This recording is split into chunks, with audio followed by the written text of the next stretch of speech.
EGM Network. This is Martha Matters. From real estate, healthcare, current events, taxes, or just about any topic, we're talking about it. Call us with any questions on just about any subject. Now, here she is, Martha! Hi there, and welcome. Hey, we're having some lot of good news this morning. Not just one, but several features. First, I've got to talk about the hurricanes. You all know that Hurricane Erin is off the shore, not ready to make any landfall, and it won't, along the East Coast. But like other hurricanes, you have a lot of wave action, rip currents. I think most everyone can handle that and be sensible for 2 or 3 days. And that is it. Now, the good part about this is, besides not making a landfall, of course, the good part about this is that Erin was started off with the warm waters so intense. It went from a 3, 4, even for a while a Category 5 hurricane. And the fact that it didn't make any landfall, the second good feature is it really stirred up the ocean.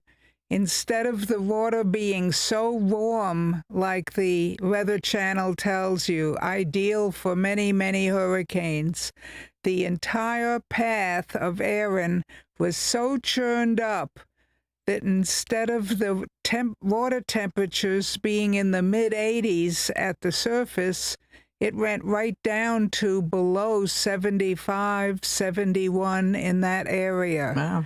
Which means another hurricane, and there is another one following the same path, guess what? You don't need to worry about it becoming a Category 3, 4, or 5. It's going to be a lot less because the water is not warm. At the surface, that is. And also,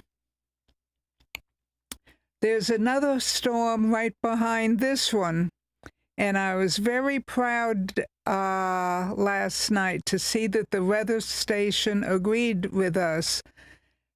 Even though that's just a little past the Cape Verdean Islands off of Africa, they still predict it's going to follow the same path as Erin, this other one, and exactly the same path.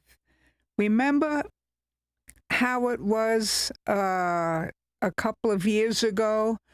Oh, it's going to come close to the coast of Florida and the East Coast and the Carolinas.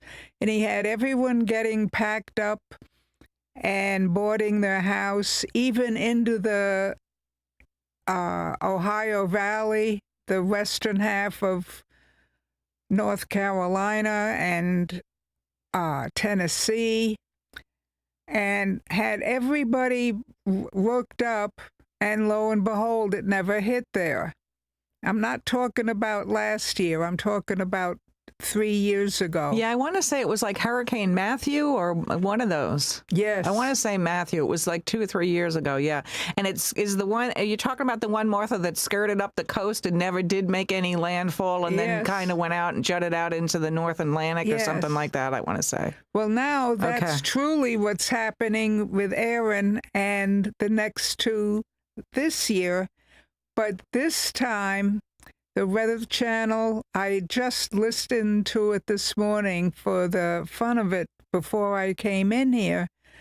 They are very sure of the track of all three of them, and it's all off the coast. It is west of Bermuda, but more than 200 or 300 miles off of the east coast of the United States.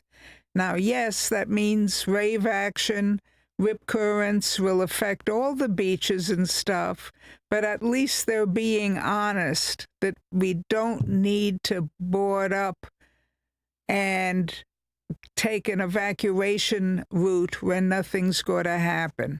So are you saying that Erin, so that's E, F, G, so the next F1 and the next G1 are going to come the same path that Erin is, and since the water was churned up by Category 4, almost Category 5 Erin, it's still going to be cool enough that those hurricanes aren't going to make an impact? Well, not only not an impact, they're not going to get as strong either. Okay, all right. Because they don't have the energy coming up.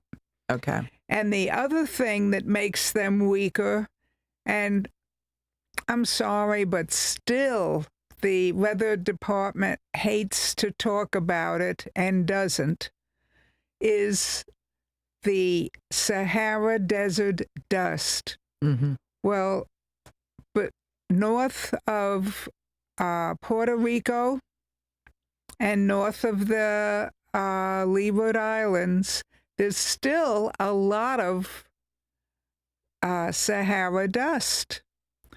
And that's why they have a rain event and not much else. And also, they don't have big, Hurricane Erin didn't have big squalls. It was relatively narrow because of the dust. It couldn't spread out. And that makes such a difference, and the Sahara dust is still there. So we can look forward to the rest of August not being a big problem. And last year it wasn't a problem at all either. But I have more good news besides the near future with the hurricanes, including Hurricane Erin. Unlike last year, we're hardly having any form in the Western Caribbean and the Bay of Campeche on the Gulf of America there. Those areas are all blank. And this time of year, July and early August, and then that comes back to a possibility in mid to late October, is when the hurricanes in the Gulf form. Mm-hmm. Where the first half of this hurricane season, they're not forming either at all. And we used to have, even last year, we had 2 or 3 hurricanes, I forget, Beryl and some others. They maybe didn't affect Florida, but they formed in the Gulf and the Bay of Campeche and went straight up west of Louisiana. And a couple of them last year also went straight west into Mexico, and one with southern Texas down by Corpus Christi. We're not having that this year at all. It's very, very dry over there. Why is it dry? Some of the Sahara dust broke off and is over in the Western Caribbean. So that's good news on another front, because remember, last year the real problems of hurricanes were all from the Gulf of America and the Western Caribbean, where they formed and hurt again the west coast of Florida, and also in the Big Bend area, like that Helene, went north and west into the Carolinas, not from the Atlantic Ocean, but did an awful lot of damage going across the land to get there because it was so strong and was so wide. It had a big area of collecting moisture. You know what, Martha, you and I were talking before we went on the air. We've both lived here in this area for many years. I don't remember until the last, I'd say 10 years or so, where we had this much activity continually for hurricanes. I mean, back in 1992 when Andrew hit, it was like we The one and only. Right, right. And we were supposed to get Andrew up all the way up here, and we didn't. It stayed down in Miami and Homestead and all of that. But it's just amazing that you'd look at the list of hurricane names in those years, and you didn't even get past a couple of them. Now, what was it, 2 years ago, we were into the Greek alphabet or something. It's crazy. Yes. Yeah. And even last year, we had several this time of year, but they went right up the central Atlantic, not going near any land. Right. We don't even have that. We have one at a time coming off the coast of Africa. And there aren't 2, 3, 4 all going north in the middle of the Atlantic like we had last year. So even that is good news. It is, yeah. Like we're not getting through the alphabet too much at all, where last year we were more than half or 2/3 of the way through the alphabet at this time, even though we didn't get the hurricanes. But fewer coming off is better. Well, yeah, all the way across, yeah. And we've done shows about the tornadoes that spawned off from the hurricanes, too, which is that's a total nightmare. Yes. Because you can't predict that, or at least at that point, we didn't predict it, per se. We still have trouble when they do form in the Gulf of America that we're not totally sure how far north they go, how far west, or how far east. And unfortunately, last year, that Milton, they thought it was going to hit between Tampa and Big Bend, but wasn't sure where it's going to go, and it went straight across the state to Vero Beach. Right, yeah. So something like that can still happen, but it's not predicted to happen, just like last year wasn't predicted to happen. And the nice part about Erin, because it was so powerful, it had a very short or small radius, very compact, like Andrew was that came several years ago that came across Miami, which is why we didn't feel anything. We had a blue sky in Vero. Yeah, we did. Andrew hit it at a 5, though. I mean, Erin was a 1. I mean, the one last year Milton was a 1, I think, when it finally hit. It was a 1 when it hit us. Yeah, so it was really nothing. And quite truthfully, Milton wasn't much worse than an occasional rough thunderstorm late in the afternoon. Right, yeah. The damage is not Milton itself, but the broke off outer band that separated from Milton,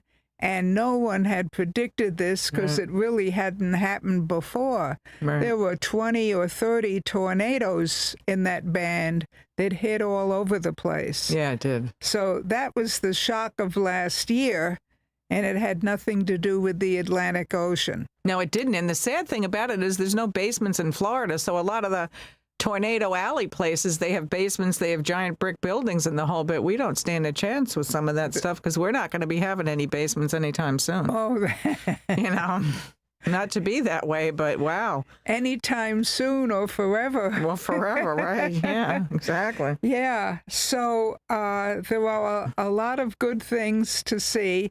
As we all know, the worst part of the hurricane season, when it's all said and done, is the second half of September and the first half of October, which is still ahead of us. Yeah.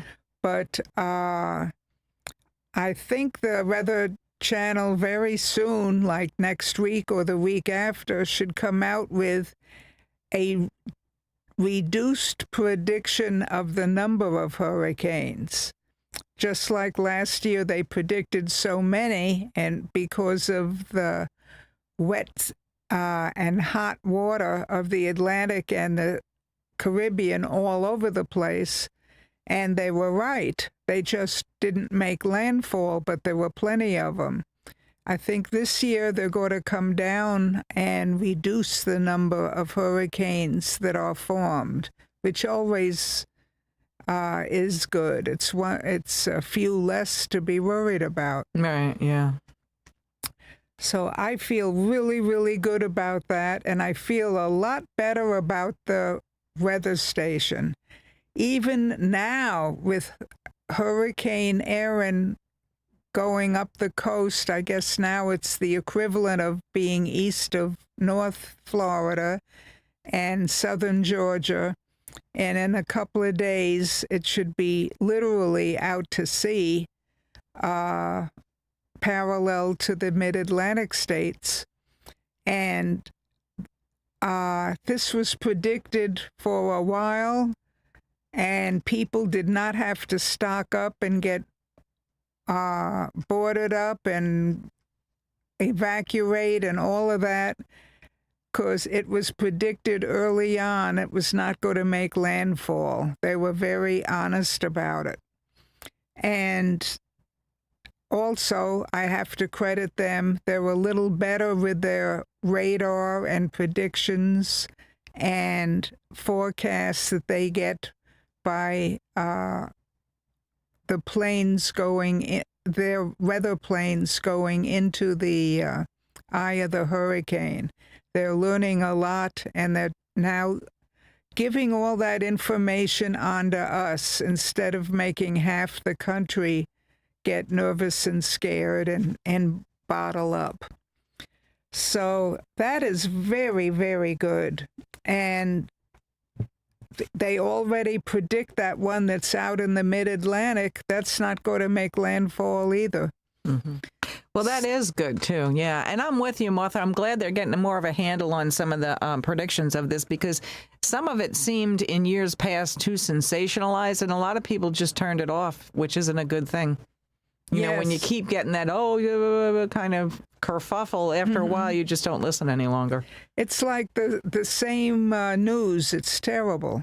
Right. Or you hear about a murder, not that you like it or want to hear about it or anything, but when they repeat the exact same thing for 3 or 4 days, I mean, you don't need to listen to the news anymore. Right. It's not that it doesn't happen. It's not that you don't feel bad, but enough is enough. Right, yeah. And the extra sensationalism, I think they're stopping in the Weather Channel or being more tailored. And that is excellent. I think a lot of people have written in on that. Yeah. Well, look, we've got to take a quick break, but we'll be back with a little more information, so stay with us.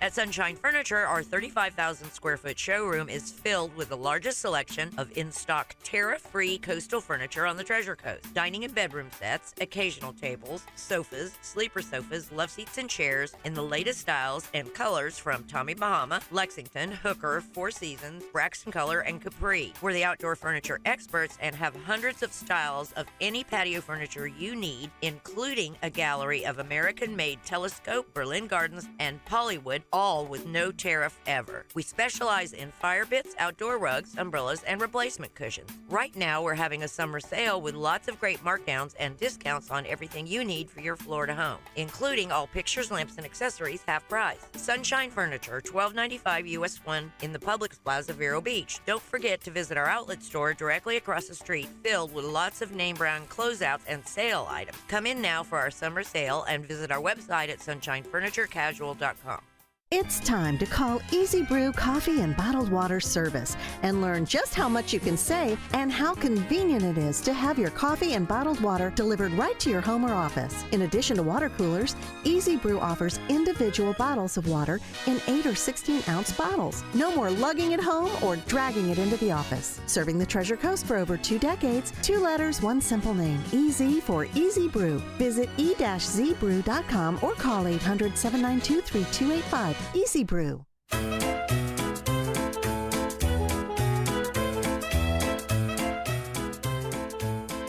Hi there, and welcome back. Hey, I want to mention one thing. I hope I've put your mind at ease with a lot of worries about hurricanes and hurricane season for this year.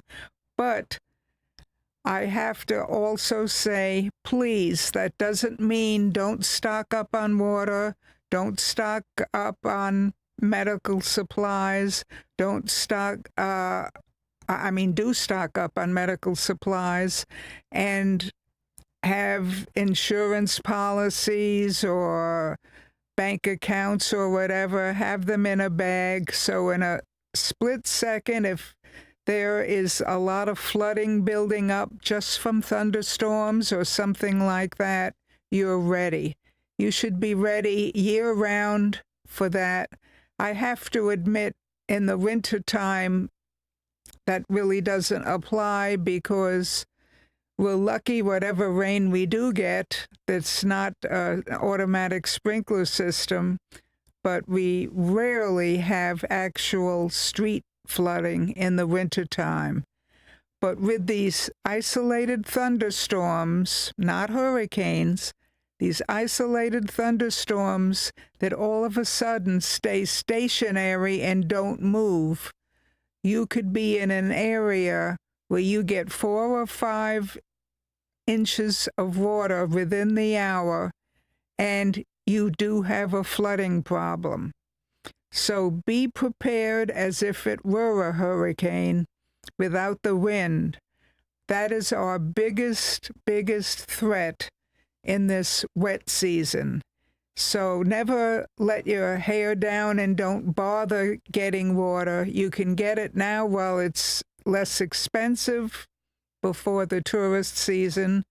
And any supplies you need, Band-Aids or keep your medications, prescriptions in one location so that you can grab them all and leave. If there's a threat of flooding, even if where you are hasn't flooded, but the local prediction says like 3 to 5 this afternoon, there's going to be 3 to 5 inches of water, you may want to leave the area, eat before anything happens, and then come back by nightfall.